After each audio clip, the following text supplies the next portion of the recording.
Everybody, tank, tank, tank, tank, tank, tank, tank, tank, tank, tank, tank, tank, tank, tank, tank.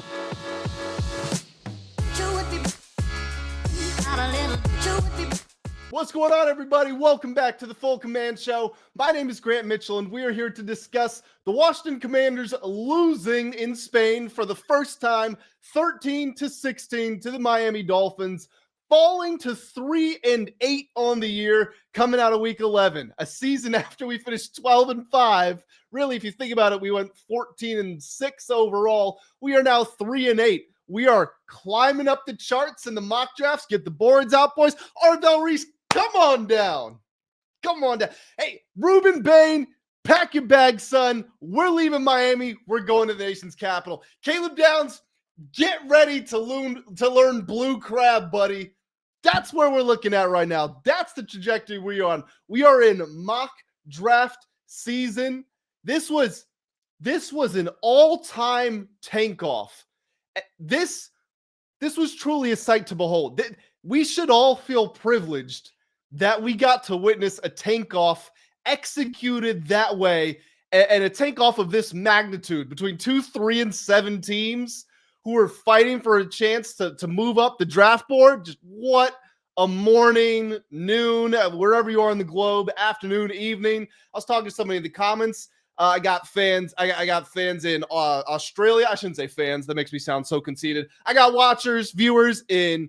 I got viewers in Australia, in Bulgaria, all over the globe. And I didn't realize the Commanders were that international. That's freaking awesome. But this is my official 5 Names to Remember series. Get back on track here. This is the 5 Names to Remember, which is my series of Washington Commanders game reactions. As I mentioned, we lost today. Dolphins 16, Commanders 13. So as we go through this video, we're going to break down exactly what happened, and then we'll transition to the 5 Names to Remember, which are 5 individuals, players, coaches, referees, managers, equipment personnel, fans, whoever. 5 people that stuck out for good, bad, and ugly reasons. So, guys, if you're excited being back here once again after a 6th straight loss, make sure you do hit the like button on this video. Also hit the subscribe button if you're new around here. Go to the comment section as well. Leave me your thoughts on everything I say and do not say in this video. And one final plug, make sure you do join the Full Command Discord. Obviously, this game just ended, but I do offer $100 to anyone who predicts the correct score of Commanders games. I also do monthly giveaways there. So again, make sure you join. That link to join is in the description below. And now I need to drink some water because shouting a lot gets to me. So give me a second. Yes, this is really my water bottle. This is random, but if anybody needs help, you're dehydrated, you're not feeling great, shows you the time of the day. Of course, I didn't actually fill this up properly, so it says that it's like 11 p.m. already. But point being, I lug this thing around everywhere and does a good job. It's actually a little competition going on with my girl and her family members. They bought water bottles, and now we all send pictures of them. Anyway, let's get back on track here. I'm going to start. I think I just did this, and I don't know if it was in my last video or the one before that. I said we're going to treat this like the Star Wars series, where we're going to start on episode 4, and we're going to go to the end, then go back to the beginning. We're going to start in quarter number 4. We are going to start at the end of this game to talk about that portion of it before we do an overview of the game as a whole. So we're going to pick up right when Zach Ertz slips on a banana peel in the end zone on 4th and 1. It's a nice little angle route. This was Ertz scored on this same route. He wasn't aligned in the same position. It was a different play, a different formation, everything. But Ertz had scored on an angle route in week 1 against the Giants. I want to say it was the first touchdown of the season. I'm sure you guys remember what I'm talking about. It was drawn up perfectly. Mariota, it's a timing play. Mariota balls out of his hand as soon as it should be. Ertz cuts out. He goes to turn back in, and he just, again, slips on a banana peel. It's like you're playing Mario Kart, and the car in front of you just dropped one behind you. He slipped on nothing. I don't know if the Madrid grass is so good, and NFL players aren't used to playing on it, that they lose their footing. Whatever it was, it's just unfortunate, and this isn't me saying, hey, Zach Ertz, that's your fault. Like, it is what it is. But from that moment on, that's when it started to feel like, oh my gosh, we are living in a real life tankathon. The tank battle, the tank off is in full effect. So that happens. Defense gets a stop. Who would have known that was something that could actually happen? The defense getting a stop in a big moment. Dolphins punt the ball back, and Mike Sainristil is drifting back, goes to catch it, and the ball's on the ground. Like it was covered in baby oil. It hits his hands. He can't hold on to it, and now the ball's loose. The Dolphins recover. Now, some people I've seen in the Discord, on Twitter, stuff like that, they're saying, hey, why was Mike Sainristil even back there in the first place? I'll be honest, I'm not mad at that decision at all. Sainristil played receiver. I would assume he played receiver in high school because he did in college before he transitioned to defensive back. He has 3 interceptions this season, and I remember the last one specifically was like a diving catch. Like, Sainristil does have good hands, and he has been practicing returns at practice. So I'm not mad that they put him back there. I know some of the counters to that are, okay, well, why wouldn't you have Chase Edmonds? Why wouldn't you have we saw Noah Igbenogany returning kicks. We've seen Deebo Samuel do kicks. And my thing with Deebo would be, look, you don't want to get him injured again. He's already been injured, and you've already lost enough receivers. With Noah, okay, we're taking another slot corner, except one who's lower on the depth chart and who doesn't have Mikey's offensive experience. And then Chase Edmonds, okay, cool. We're going to take a journeyman practice squad guy who's just been elevated and have him return a crucial punt. Got no problem with the Sainristil with the decision to put him back there. It's easy to criticize because of how it ended. We saw the outcome of that play, but I don't fault the thought process at all. All that matters is that ball's on the ground and the Dolphins recover it. So they have a chance to put this game away. They drive down the field, don't have to go all that far. I think they've recovered it like the 35 or the 40, something like that. They're running away. The Commanders couldn't stop anything on the ground today. You could have had the Great Wall of China. The Dolphins would have found a way to run right through the middle of it. So the Dolphins get down to the goal line. They get stuffed. It's 4th down with a minute 14 left, I think. I'm off the top of my head, a minute 14. Basically a minute left in the game. Actually, that's not true. It might have been closer to like a minute 40. Doesn't matter. There's about a minute left in this ball game. 4th down. They've just been stuffed. They do the most obvious thing in the world and run it right up the middle when everybody's expecting you to go right up the middle on 4th down. Commanders get a stop. Frankie Louvu, Eddie Goldman, they come flying in there. They destroy the point of attack, and they get that ball back. This was a masterclass. Again, going back to the tank off, this was a masterclass in bad coaching decisions down the stretch of this game. So the Dolphins ignore the fact we have 13 points all game. It's not like we're some high-powered offensive juggernaut that they have to score a touchdown because if they don't, we're going to get this ball in the end zone and win the game. That's not what it was. They also know our kicker is the worst kicker in the NFL, but they're like, no, we're going to go for it on 4th down anyway, and they get stuffed. And in that moment, they deserve to lose. When you do things like that, you deserve to lose the game. So we get the ball back. We go on what turns out to be our last drive, which is very questionably managed and one way or another. Oh, I want to give a shout out actually to Jacoby Jones. Got elevated, or actually, I think someone in my comments had mentioned he's no longer being elevated off the practice squad. He actually signed to the 53-man roster. So whatever the case was, he dressed, he got to play. He was on the field for the biggest play of the game. Runs a terrific route.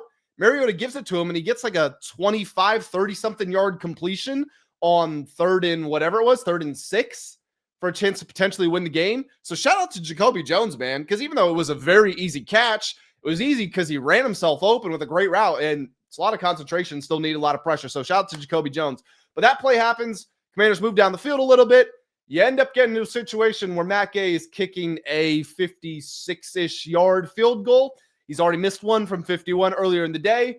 And to absolutely nobody's surprise, when I saw Matt Gay walking out there for that field goal, I knew he was going to miss, and that is exactly what he did. So the Dolphins get the ball back. They have like 15 seconds to try to make something happen. They've got Waddle, and if he just catches it and runs out of bounds, they can try like a 63-yard field goal. It's probably not going to go in, but at least they have a chance. And Waddle just loses it completely, drops it. Again, it's like neither one of these teams were playing to win the game. I'm not going to say they didn't want to because I'm not going to insult their football character, but the way they were playing, it was like, so is someone going to win this, or are we just content with a tie? So then we go to overtime. Marcus Mariota late behind on the first play of overtime, It's an interception to Jones. He returns it. Dolphins run their way down the field, kick a game-winning field goal, and we lose 16-13 to drop us to where I said we are 3-8. Why don't I pull up the standings real quick, as a matter of fact?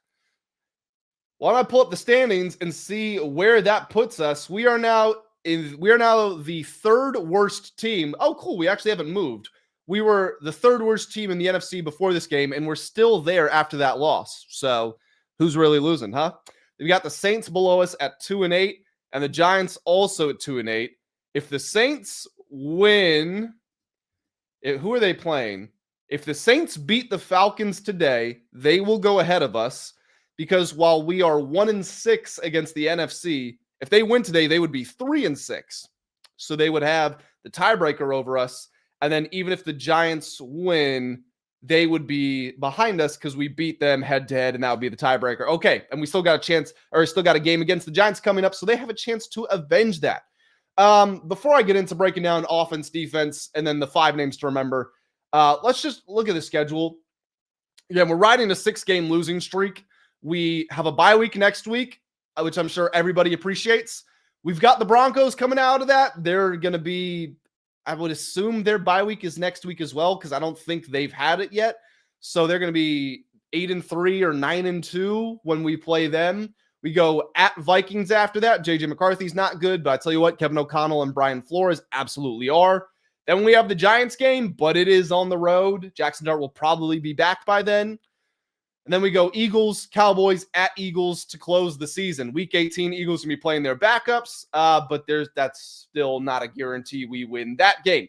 So let me talk about the different sides of the football here. Let's start by talking about the offense. Early on in this game, Sam Cosmi completely missed a block on 3rd and 1. It was on the first possession of the game, resulted in tackle for loss. Now, I'm pointing this out not because I'm trying to micromanage everyone's mistakes or anything like that. I'm not trying to make players look bad. I do point it out, though, just because Sam Cosmi's return to the lineup hasn't really been noticed, at least to me personally. If you feel differently, feel free to go to the comment section and let me know. He has been making some mistakes, and I want to say this. He's not, after all that time off and then just getting chucked in the middle of the season, it's not easy to accomplish. And also, there are a lot of limitations on this offense. The revolving door of quarterbacks and receivers. You don't know who's starting a running back 1 week, injuries here and there, playing from behind a lot.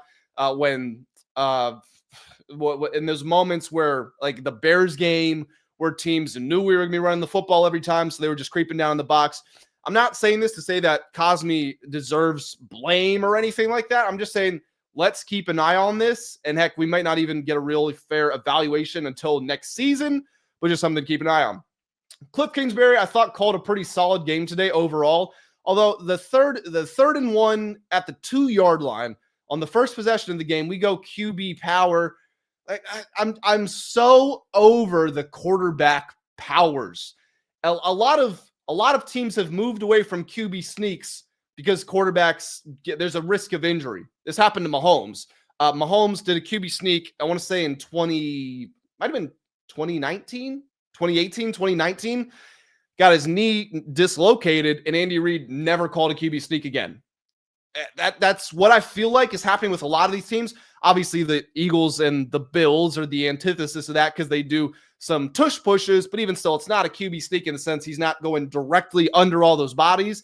And then a lot of other teams just don't do it in general. Like I said, well, okay, we're not doing QB sneaks, but we see it with Jayden. Hadn't happened as much.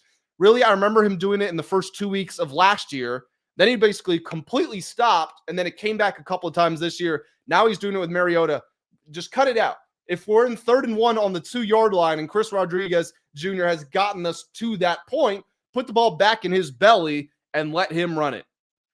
Or at least if you want Mariota to run it, let's do some sort of sweep to the outside. Let's do a read option, something like that. Just my 2 cents there. But like I said, I think Cliff called a pretty solid game overall. Not very expansive, but also it wasn't a game where it had to be or really should have been with just how the season has gone.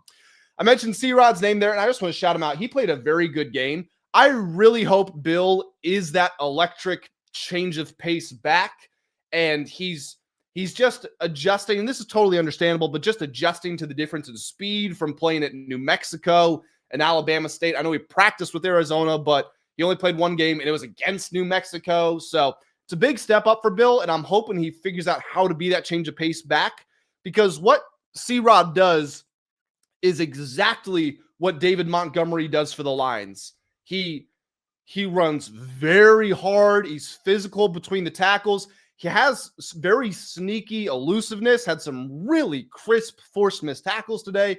Like I said, runs hard, softens up the defense. He just hammers away, even creates some big runs for himself, but he's also creating the opportunity for big runs for whoever that other back is in the backfield today. That leads me to, why did we completely take C-Rod out of this game? He was playing a very good game, and then towards the end of the third quarter, the fourth quarter, overtime, it was just, I mean, we only got the ball one play in overtime, but end of the game, it was just Bill and McNichols. Did C-Rod get injured? That's the only thing that I'm wondering. I didn't see it on the Commanders' social media pages. Normally they tweet it out, hey, Jalen Lane, hip injury, which happened today. We'll wait to see what happens on that front. Jonathan Jones went to the medical tent. I didn't see one of those for C-Rod, so if he was totally healthy, I'm confused. And that's really my one big persistent criticism of Cliff Kingsbury, is I don't think he does a good job of managing the workloads of the running backs. The final note on the offense here, Matt Gay still can't kick from 50 plus. Matt Gay still can't really kick in general. It's getting to the point where we kind of just have to go for it on fourth down until it's a 45-yard field goal or less. We should just be going for it. Talking about the defense here. The outside runs, Miami could have just done outside runs the entire day, and I think they would have won the game in fourth quarter in 4 quarters. I don't think they would have needed overtime. They ran for 169 yards, 5.5 yards per carry. Just everything was as easy as you would like. The play to Achane where he's bottled up on the sideline for a 6-yard loss, and it becomes a 9-yard gain, just unreal. You could tell Dolphins knew exactly what to do from how they came out that opening possession. They were just running outside, toss, sweeps, outside zones, everything. Anything where you're vacating the A gap and the B gap, you're going to get 7+ yards. And the Dolphins proved that again once again today. Mike Sainristil played outside today. That was nice to see, just because we got to get an evaluation of him. We've seen him inside last year to start, then he went outside. We thought he played better outside, but we also expected him to play better moving back to the nickel this time around, but it was a bad year, so we moved him back outside. He had a pretty solid day in coverage. I'll wait to go back and watch the all 22, look at the numbers to confirm that. However, he did drop one of Tua's CTE heaves that should be interceptions. Tua just has an affinity for, I see it, it's double coverage downfield. Okay, I'm going to throw this ball as high as I can in the air. It's like, you guys ever played the game 500, or maybe you called it jackpot, mystery box, whatever you called it when you were a kid, like 500 dead or alive, boom. That's the Tua Tagovailoa approach to throwing the ball more than 10 yards down the field. And Sainristil dropped that. Now, I get it. Like, yeah, you and I, well, I mean, I think I could have made the catch, but is everyone watching this video? Are you willing to run full speed backwards, jump in the air, extend, and land on your back and catch that football? No, it's going to hurt. It's difficult. But for an NFL player, that should be, I don't want to call it routine, but that should be a play that's made. And he did it. And then obviously he also muffed the punt with 4 minutes left. That it should have cost us the game then and there. I don't want to say it should have won it for us, but it should have lost the game for us. We got to overtime by the grace of the big man upstairs, but then we still lost. Jordan Magee, the first play, and I apologize now. I can't put clips into my videos anymore. YouTube is coming down on my channel for when I do those plays. I think when I do live streams, like, we'll just be able to watch some stuff and talk about it, and that's fine. But I can't show actual replays of specific plays in my videos.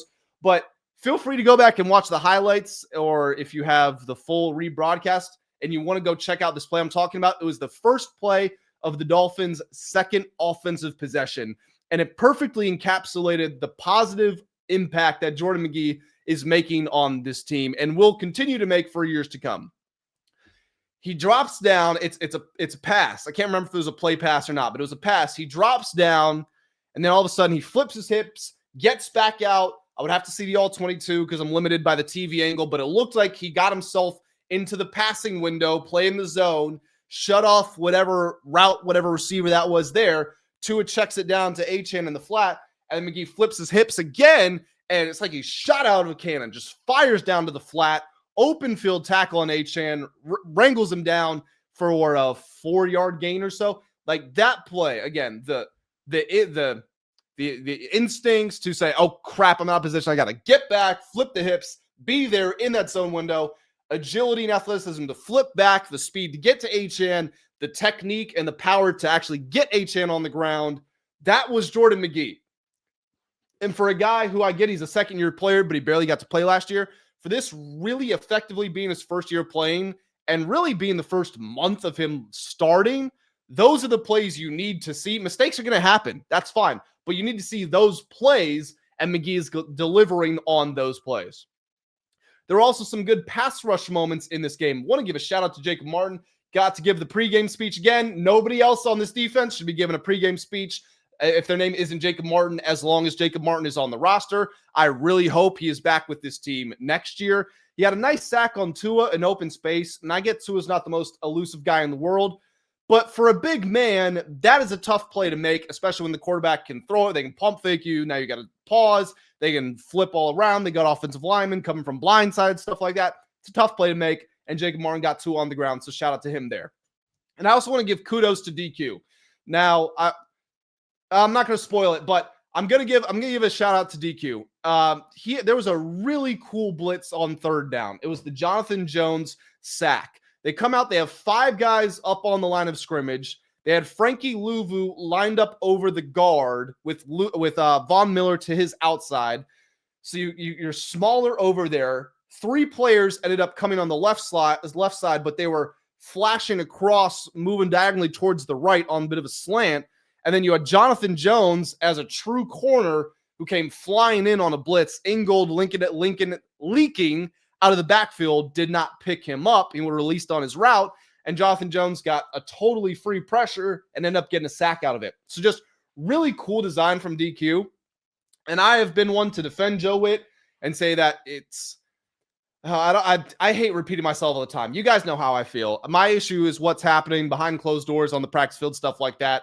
I don't think Joe Whitt's play calling has been bad necessarily. However, this was a type of blitz, a design we have not seen from Joe Whitt Jr. So a tip of the cap to DQ because it worked like a charm and it was cool to see. And I know the Dolphins weren't scouting that because we haven't seen that at any point this season. Bobby Wagner had a diving pass deflection on 4th down at the goal line. Probably his best play of the year. Frankie Louvu also blew up a run play. And now I'm wondering, was that on the same drive? Those might have been consecutive plays. They might not have been because Dolphins were at the 1-2 yard line a lot and didn't get in the end zone. The teams in this game combined to go 1 for 8 on red zone touchdowns, which is abysmal. Again, going back to the tank off, that when you see those numbers, forget about watching the game. You just see those numbers. You think, oh, so no one wanted to win. 1 for 8 on red zone touchdowns. Back to my point here. Wagner makes a great play. And then Louvu, again, it might have been the play before. I don't know, but I know it's 3rd and 1 at the 2 yard line. Just smoked the blocker, grabbed Ollie Gordon in the backfield. The cavalry came in. It was Reeves and someone else, maybe Sainristil, but they got him on the ground. Now, the Joe Whitt Jr. piece of this, before I close out the defense, I expected the defense to play better. I really did. Everyone should have. It was in my hot takes this week. I said overreactions are coming. We're going from playing 4 top 10 defenses to a bottom 5, 4 top 10 offenses to a bottom 5 offense. The Dolphins offense sucks. The defense should have looked a lot better. The same issues against the run persisted. Okay. That was not DQ versus Joe Whitt. That's not DQ and Joe Whitt versus Vic Fangio or Brian Flores or Kirby Smart, like anybody. It's just the personnel. They just can't stop the run. There were some bad moments in the secondary. Quinn missing tackles again. No big miscommunications, which was definitely a positive, something I wanted to see. I did like the defense stepping up in big moments. Fourth down, the Dolphins didn't convert fourth down in this game near the goal line, the creative pressure packages, all that stuff. I've seen the defense step up for Joe Whitt in the past. So just because they stepped up for DQ today doesn't mean they were responding to the change, but it does. I do say that to tout the job DQ did today, because they could have easily not shown up, but they did. So DQ deserves credit for that. It was a sloppy game overall. Penalties on third down, fourth down, couldn't finish drives near the goal line. Like I said, no team could score red zone touchdowns. We turned the ball over twice, yet Tua, who led the league in interceptions, had 13 in 10 games, did not throw one today. Sainristil dropped the one that should have been the interception. Miami was 3 of 9 on third down. They were 0 of 2 on fourth down. We were 6 of 13 on third down, 1 of 2 on fourth down. Somehow they won. Hey, losing the turnover battle. We'll do that to you. So, final 60 seconds here before we get to the 5 names to remember. The tank is on. Not literally. I got to make this clear. I'm never advocating for my team to lose. I'm never cheering for them to lose. But if we're being honest with ourselves, losses are in our best interest, because we can get a better draft pick and hopefully a better player. Do not bring Jayden Daniels back this year. I hear the argument. I understand the argument about him needing to develop. These are not developmental reps, in my opinion. There's just too much pressure on him. You got some tough teams approaching, too many injuries, too many changes, no rhythm, no momentum. He's already been injured 3 times this year. Let him rest. We'll see you next summer, Jayden Daniels, from minicamp. Season is cursed. Again, like I said, Jalen Lane got a hip injury. We'll see how bad it is. Jonathan Jones left the game. He was in the tent. We'll see how bad that is. Cosme went out for a couple of plays. He came back. Is that actually something that's going to linger? Who knows? We've lost 6 straight. At least we didn't lose this game by 21. That's what I'll say. At least we didn't lose this game by 21 points. We were respectable in a loss. Ethical tanking.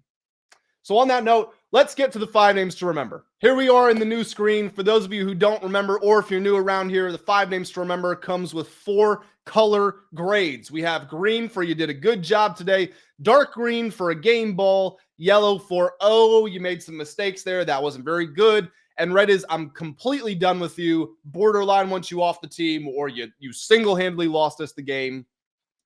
And that's how we judge these players, coaches, yada, yada, yada. So I want to start off by saying, yes, we've lost 6 straight games. I'm not coming in here and giving 5 reds, because there weren't a lot of players who did things to lose the game. Without, we were absolutely missing the elite talent to win the game. But guys weren't out there making a bunch of mistakes, coverage breakdowns, egregious turnovers, things like that. There wasn't a lot of that. So we are going to start off with the green for Chris Rodriguez Jr. Again, Cliff Kingsbury did a good job putting him in positions early on. He kind of failed him by taking him out of this game when he was having a good one. So I don't know, but C-Rod today, 15 carries for 79 yards, 5.3 yards per carry. Had some really nice missed tackles that he forced. I think he had 2 carries for at least 10 yards. He deserves to get another contract with this team. He might not be the bell cow for the long run, but he deserves to be getting carries in every single game, more than just 2 or 3. So, again, good job, C-Rod. Genuinely, if I were to really think about it, he was probably the Commanders' best player today. And that should also spoil, we don't have a dark green. We don't have a game ball because we rarely ever give them out in losses, and no one was sensational in this loss. Moving on to our next guy, Mike Sainristil. It is a yellow. Not giving Sainristil a red because he did not single-handedly lose the game. And also his coverage was better. I can't really remember. I've got Pro Football Focus up in front of me. Why don't I just see what they have? And their numbers aren't everything. They have to go back and review them as well. Yeah, I'm not even going to bother, because a lot of the time these numbers change quite drastically. But I don't remember Sainristil's coverage being an issue. There's a dig route to someone, maybe Waddle. That's the play where Quinn missed the tackle on it. And I guess technically that's Sainristil's guy, but like that's also just a good route by Waddle. So I'm not really mad at him. I thought his coverage was fine. It's just the winning time moments, which is something that Dan Quinn preaches all the time. The winning time moments, the dropped interception, the muffed punt. It's just not going to do. Those are plays that were heavily contributed to us losing this game. He needs to stay outside so we get a better evaluation. I don't want to overreact because Tua stinks, but he does seem to be better coverage-wise out there. And in some ways that makes sense because the sideline is like having another defender. When you're in the middle of the field, the person you're covering can go literally any way they want. There's also a lot more communication there. You can get matched up on different people. It's a lot easier to focus outside. So still want to see Sainristil outside, but it is a yellow for him in this game. It's a red for Matt Gay. What else do I need to say? What else does anyone else need to say? Do Commanders fans need to say? We've got a bye week coming up. At the very least, let's bring in some competition. Good old school kicking competition. Let's see it. Just line up and kick and move it back 5 yards and kick. And if you miss, you're out. Let's just see it. Let's put him under pressure. And even if he wins these kicking competitions, let's get him used to dealing with more pressure. Because right now, I am not confident in him making anything. That includes extra points. He's 4 of 9 from 50-plus yards. Now, I get it. 50-plus is long, although in this modern NFL where the players are allowed to like squeeze the balls and do whatever they want, it's like the kicking distance has been decreased 10 yards. So 50-plus is now kind of like 40-plus from 5 to 10 years ago. And he's also not out there being asked to make it from 64 yards. These are 51, 52, 56, 53. Like, it's all in that general range, and he just can't do it. He's simply incapable of doing it. The thought process when we signed him was, okay, we're going to be aggressive on 4th down. We're really good on 4th down. So we're going to get close to the goal line. And then if we flame out, you can come in and your money from inside 50. So you'll make those. Well, that's not happened with the offense. Also, he hasn't been money inside of 50. At least I don't think he has, right? I don't want to lie on that man's name. So let me just double check. I should have had this pulled up. I apologize, guys. Okay, so I am lying on his name. That's my bad. Matt Gay is 5 of 5 from 40 to 49, 1 of 2 from 30 to 39, 1 of 1 from 20 to 29. So he is 7 of 8 inside 50. So solid. But then he's 4 of 9 from 50 plus. And that's just not going to cut it. He could have won us the game today. He did not do that. We've overlooked him because of how many problems we have on this team, but he stinks. And this is Adam Peters' biggest mistake. Now, that's speaking relatively because we're only giving him, like $3-4 million, something like that. I get it's the most guaranteed money ever for a kicker. I get it. But it's also $3-4 million when we're spending $300 million on players. So financially, it's not that big a mistake. But if we're just talking about your biggest miss, like what your expectation was versus what actually happened, what reality was, that is Adam Peters' biggest miss. But it is a red for Matt Gay. Because, again, I just don't trust him to make anything. Our next player, and I'm going to give a shout-out to someone in the Discord, the Full Command Discord, link in the description. Shout out to Dean80 for suggesting this. Because I'd written down this person's name. Normally, I write down like 6, 7, 8 guys, and then I go through, cut them out, and I come up with the 5. This person's name was on the list, and I agreed with what they said. We're going to give a green to Eddie Goldman. This is somebody who made some big plays. I mentioned the one where him and Luvu just destroyed that play at the goal line. He had another tackle for loss. I'm trying to remember when it was because I can see the play. I just can't remember where it was on the field. Might have been closer to midfield, but he rips through. He gets tackle for loss. He's done a really good job of being a backup defensive tackle this year. And this is important to me because this day was supposed to belong to Johnny Newton. Not that he had to be the best player on the field, but with Daron Payne being suspended, with Newton being the second round guy, he was going to get the opportunity to start. You were looking at him to have those flash plays. And I'm going to go back and I'm going to watch the all 22 on it, but I didn't see it in real time. If I missed it, please let me know. I saw him hustling. Like I saw him flying out to the boundary to make a tackle, and that was nice. I saw him joining in on some gang tackles, but I didn't see him making the splash, the pop plays. And I got that from Eddie Goldman a couple of times. Goldman is someone who I wasn't even sure was going to make the team. When I go back, I remember I did my 53-man roster predictions, and I had Newton, Kinlaw, Payne, and I only had 4 defensive tackles. And I had Sheldon Day because I didn't think Goldman had a good preseason. And I thought Sheldon Day had quietly been solid when he'd been called upon last year. So I thought Sheldon Day was going to get put on the team. Goldman was going to get cut. They kept him, and rightfully so. He's been really solid this year, and you saw it again today. So I would not mind at all. In fact, I would actually probably campaign for Eddie Goldman to be back on this team next year as defensive tackle depth. So a green box, first one of the year, I believe. First green square for Eddie Goldman. We're going to close it out with another green. Again, I don't think there's a lot of guys who did a lot to lose the game. Javon Kinlaw. He and Eddie Goldman both had 4 run stuffs, according to Pro Football Focus. He also got 2 pressures. That was the second highest on the team. Jacob Martin led with 3. Now, I thought about Jacob Martin, but decided to go with Kinlaw here. He might overplay his gap on occasion, talking about Kinlaw. He might overplay his gap. I've seen someone say there's someone on Twitter talking about his pad level was too high. He's just a big dude, first and foremost, but he's also the one who's actually just creating these explosive plays.